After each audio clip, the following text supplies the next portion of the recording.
Xavi Ribes, estic al Departament de Comunicació, Divulgació i Publicitat i ara estic de vicedirector d'una cosa més llarga. Recerca, Economia i Relacions Institucionals. Com creus que ha evolucionat la facultat en aquests darrers 40 anys?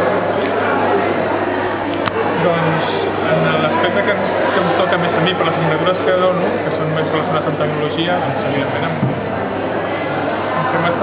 hem estat també hem hagut d'evolucionar també amb les tecnologies, ens hem hagut de formar i estar al dia de tot allò que anava passant perquè les coses han canviat i molt ràpid. I quins canvis t'agradaria veure en un futur? Doncs hi ha moltes coses que van millorar sempre. No ho sé. Per exemple, el tema ara que parlava de tecnologies, doncs li hauria de donar una repassada, una rentada de cara a tot el tema d'infraestructures, perquè són màquines això de fa 20, 30, 40 anys, algunes s'han de renovant, però hi ha material que aniria molt bé tenir material nou. I quin ha sigut l'esdeveniment que t'ha agradat més d'aquest 40 aniversari? La veritat no l'he gaudit gaire, perquè amb el tema de la gestió del departament i la docència he estat una mica fora de joc, Però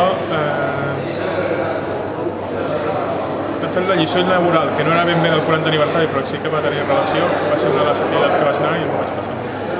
I com has viscut el teu pas per la facultat com a professor? Molt bé, sí, jo estic molt content d'estar aquí, jo m'ho passo molt bé en les classes, vaig ser alumne també de la facultat, és a dir, que porto aquí... I com a alumne, què ens podries dir? La base de la facultat que tens? Doncs bé, també, o sigui, jo tenia una mica les mateixes queixes que teniu vosaltres i crec que jo tinc més raó que vosaltres. Llavors he fet molt poques pràctiques, la veritat molt poques, i en això, per exemple, la facultat m'ha ajudat molt, però de totes maneres jo m'ho vaig passar molt bé també, vaig aprendre moltíssim, alguns professors més que vosaltres, clar, i amb alguns m'ho vaig passar millor que vosaltres, però crec que el meu record que tinc d'aquell temps és molt bo. Vale, doncs moltes gràcies.